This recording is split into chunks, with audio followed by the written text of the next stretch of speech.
ang pagkataong iniiwasan ni Arthur dahil matagal na pala niyang binago ang kanyang pagkatao simula nung dumating siya sa mundong ito.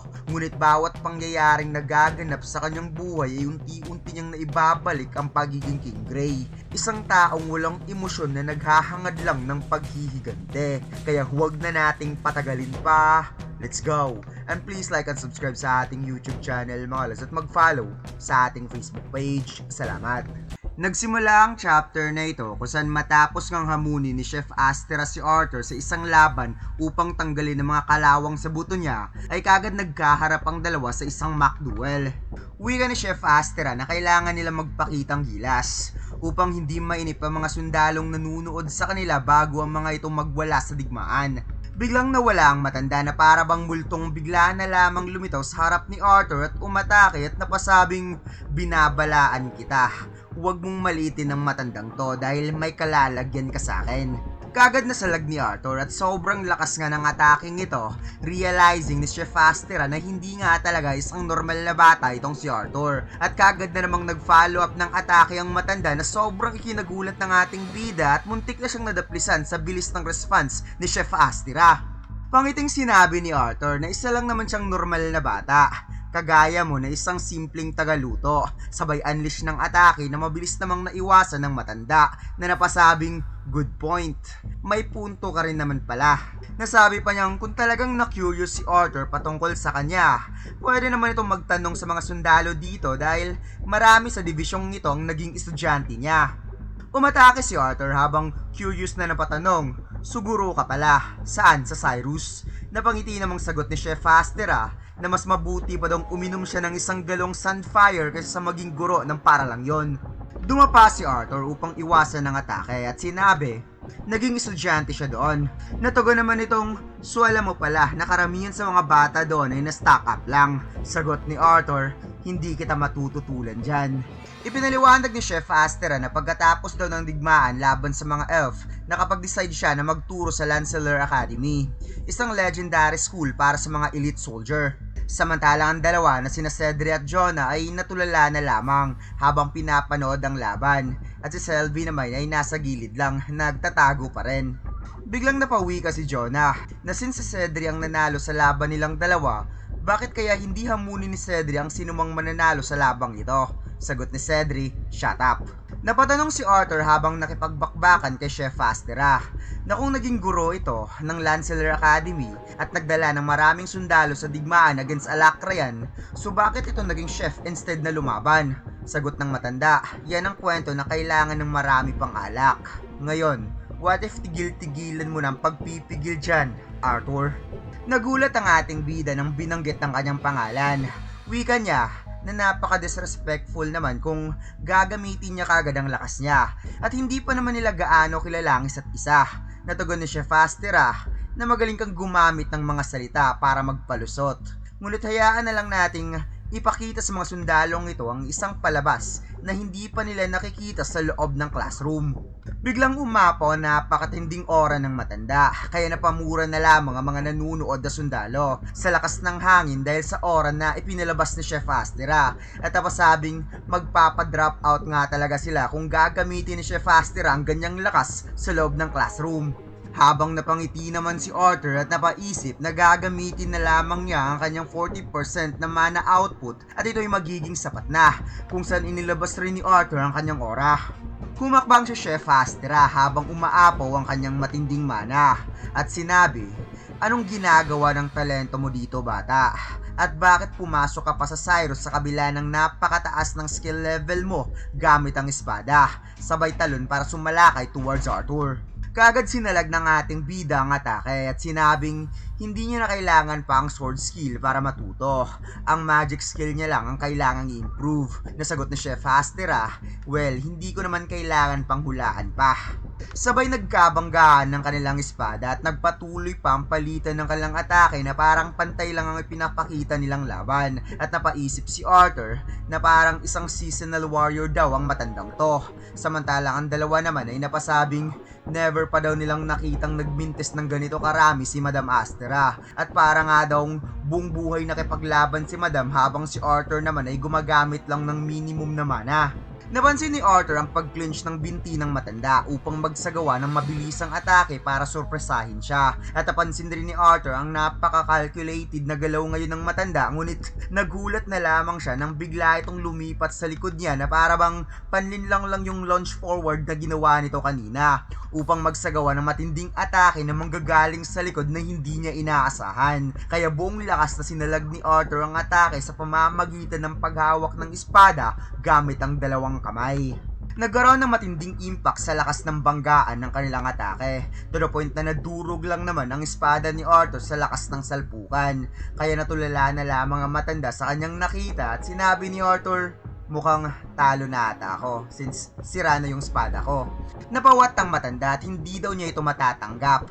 Hindi siya nanalo sa laban, talagang pangit lang talaga ang quality ng espada. Habang si Arthur ay kaagad tumalikod at humingi ng sorry sa may-ari ng espada at papalitan na lamang daw niya ito ng bago. Ngunit napansin ni Arthur na natahimik ang lahat at lahat ng sundalo ay sa kanya nakatingin. May biglang pumalakpak sa gilid at ito pala ay si Captain Vanity Glory na kinongratulate ang dalawa sa napakagandang ipinakitang laban. Ngunit tapos na daw ang palabas at maaga pa naman ang gabing to, kaya mas magandang mag-enjoy muna sila. Pagkatapos maya-maya nagkaroon ng kasiyahan, ang iba ay uminom ng alak at ang iba ay nagpatugtog ng musika habang may sumasayaw. Hindi daw nila akalaing kaya palang gumalaw ng ganun katindi ang tagaluto nila at parang tinuturuan lang daw sila habang ipinapakita nito kung paano gamitin ng tama ang mana. Biglang sumabat itong si Cedri na makikitang lasing na napasabing siya raw ang susunod na lalaban kay Arthur, kaya hinila siya ni Jonah dahil parang sumobra daw ata ito sa pag-inom ng alak. Lasing na sinabi ni Cedri na malakas talaga ang loob niya na siya ang mananalo sa laban kay Arthur. Nasagot ni Jonah, oo, naniniwala ako sa'yo, na naniniwala ka sa sarili mo na ikaw ang mananalo sa laban. Habang si Arthur naman ay nakaupo lang, napangiti na minamasdan ang mga masasayang moment ng mga sundalo bago lumaban. Biglang napasmile si Selby sa gilid at sinabing parang nag-enjoy daw si Arthur sa sparring kanina. Tugon ng ating bida na mahirap makakita ng isang mahusay na katunggali, pero sa tingin niya magbabago na yon. Kaya mas mabuting mag-enjoy na lamang sila bilang isang normal na soldier bago ang ilang araw sa paparating na laban. Maging masaya na lamang muna sila sa mga maliliit na bagay. Tugon ni Selby na hindi daw bagay kay Arthur ang pagiging normal, pero marami pa naman silang pagdadaanan, kaya mas mabuting mag-celebrate na lamang muna sila sa mga maliliit na bagay. At sisimulan daw nila ang pag-celebrate ngayon sa naging laban ni Arthur kay Chef Astera. Kaya kung maaari, itapon sa kanya ngayon ang leg part ng besero para makain niya na. Tugon ni Arthur na yan naman talaga ang plano mo sa simula pa lang. Ang dami pang pasikot-sikot para makahingi ng pagkain. Kaya pagbibigyan daw niya ngayon si Selby, muntik na daw siyang nahuli eh. Parang ang nakakita ng langit si Selby sa lakay ng leg part at biglang nagsalita sa gilid itong si Astera kung lasing lang ba talaga siya o naghahallucination lang siya. Bakit daw pinapakain ni Arthur ang damit niya? Nasagot ng ating bida na tinatabi lang niya yun para mamaya. Nagkatagayan ng dalawa at nilaklak nga ni Arthur ang isang malaking baso ng alak. Wika ni Astera na mukhang napaaga niya ata ang pagbanggit patungkol sa Cyrus. Natugon naman ang ating bida na kailangan niya rin talagang tapusin ang laban na yun kanina. Kaya napatawa na lamang si Astera dahil kung makasalita daw itong si Arthur ay parang isang lalaki na mas matalino kaysa sa inaasahan niyang edad nito. Habang ang gwardiya ng 10th captain ay makikitang nagmamadaling tumakbo at biglang tinawag si Arthur na general. Nabugwak tuloy ng ating bida ang alak na ininom niya habang si Astera ay biglang napatulala at inis na tinitigan ni Arthur ang gwardiya, kaya sinabi nitong, sir pala. Sinabi ng gwardiya na dumating na si Captain O'Dear, ngunit wala sa tent si Captain Glory at hindi niya alam kung saan niya ito hahanapin. Biglang tumayo si Arthur at sinabing, sige, hahanapin ko siya. Habang si Astera ay gulat na gulat sa palitan ng salita ng dalawa at seryosong napatanong kay Arthur, bakit tinawag kanyang general? Napangiti namang sagot ng ating bida, yan ang isang kwento. Isang kwento na kailangan ng marami pang alak para sa ating dalawa. Pagkatapos lumipat ang eksena kung saan pumunta ang dalawa sa baybayin upang hanapin si Vanity Glory. At habang naglalakad ang dalawa, napansin na lamang ni Arthur na nasa itaas lang pala si Professor Glory, mag-isang nagmuni-muni sa itaas ng cliff at lumanghap ng sariwang hangin. Sinabi ni Arthur na siya na ang bahala kay Captain Glory. Sabihin na lamang kay Captain O'Dear na magkita na lamang sila bukas ng umaga. Paliwanag niya na hindi naman kailangan pang mag-pressure. Medyo tipsy na rin kasi siya at ayaw niyang umistima sa isang captain sa ibang dibisyon na hindi niya kilala. Kaya walang nagawa ang gwardiya kundi nagpaalam kay Arthur. Napatanong si Selby kung okay lang ba na distorbohin nila si Professor Glory. Nasagot naman ni Arthur na okay lang naman yon. Gusto lang naman niyang siguraduhin ayos lang ang subordinate niya. Ginamit ni Arthur ang wind elements upang makatalon ng mataas para makapunta sa inuupuang bato ni Professor Glory. At sobrang ang sariwan ng hangin habang minamasdan ng walang tigil na alon. Biglang ibinigay ni Professor Glory kay Arthur ang kanyang lagayan ng alak at napatanong kung gusto pa ba ni Arthur ng isa pang inom. Natugon naman ang ating bida na kailangan ba talagang uminom ng alak ang taga-lockout nila. Nasagot naman itong, ikaw nga isang general parang hinog na kamatis yung pisngi mo. Biglang kinuha ng ating bida ang alak at nilaklak na naman ang alak ni Professor Glory. Umupo si Arthur sa tabi ni Glory at habang napamuni-muni ang dalawa, napatingala si Glory sa kalangitan at biglang napatanong kung sa tingin ba ni Arthur na mananalo ba talaga sila sa digmaang ito. Hindi kaagad sumagot ang ating bida at sinabing hindi siya gaano kasigurado. Ngunit gagawin niya ang lahat ng kanyang makakaya upang makita kung ano ang kanilang magagawa. Napabuntong hininga si Professor Glory at sinabing minsan sa kabila ng edad ni Arthur na medyo nangalahati na sa edad niya, nakakahanap siya ng komportabling pakiramdam sa mga salita ni Arthur. Gusto niya yung kasiguraduhan ni Arthur. Paliwanag ng ating bida na marami siyang mga taong naibigo noon, kaya sinisigurado niyang hindi na yun mauulit pa. Nasagot ni Professor Glory na ang ibig mo bang sabihin ay ang nangyari sa Cyrus. Kaya napatanong si Arthur na gusto niyang malaman kung ano nga ba talaga ang naiwan sa Cyrus Academy pagkatapos ng insidenteng yon. Wika ni Professor Glory na si Tesha ay wala gaanong maalala. Si Curtis at Kathleen naman ay umaacting na parang wala lang nangyari. Kaya napatanong si Arthur na as if ayaw nilang tanggapin kung ano nga ba talaga ang nangyari. Napatagon si Professor Glory kay Arthur na ang nangyari ay nangyari na. Kapag sasabihin niya kung ano nga ba talaga ang nangyari pagkatapos, biglang sinabi ng ating bida na gusto niya talaga malaman. Dapat nga mas maaga siyang nagtanong kaso gumagawa siya ng excuses sa sarili niya. Napadoko si Professor Glory habang naalala ang nakakalungkot na pangyayari pagkatapos ng insidente.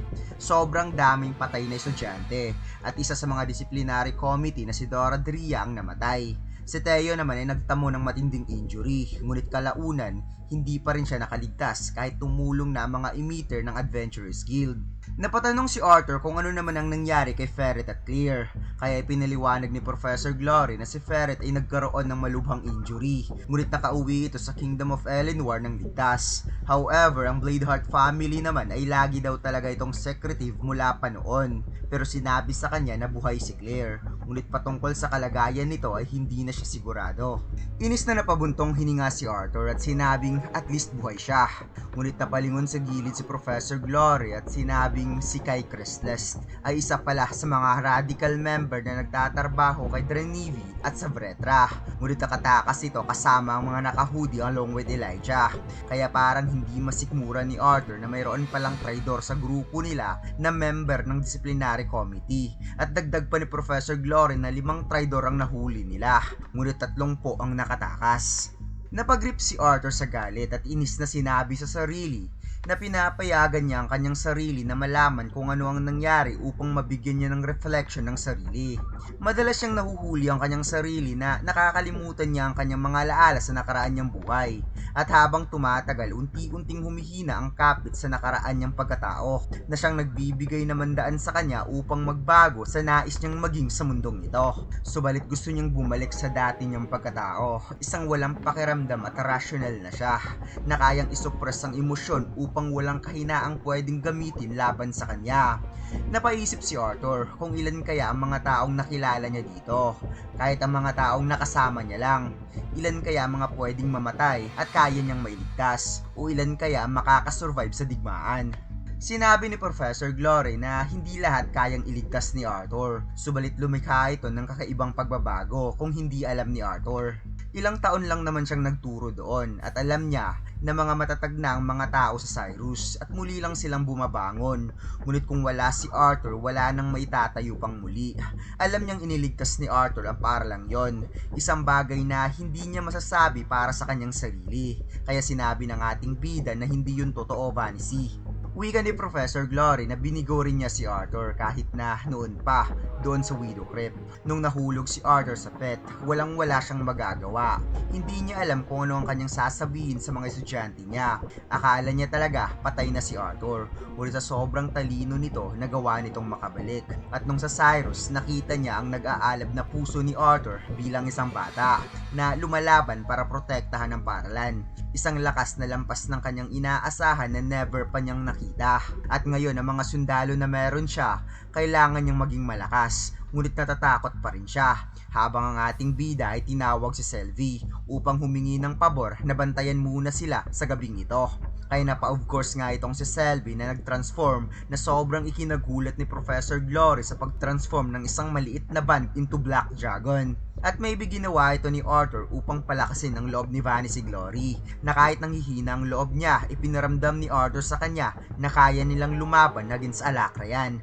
Tumayo ang ating bida at inabot ng kanyang kamay at sinabing, halika. Medyo maaga pa naman ang gabing ito at mukhang mga sundalo ay parang ayaw magpapapigil sa kasiyahan. Kaya bilang superior, trabaho din nilang sumali sa kasiyahan.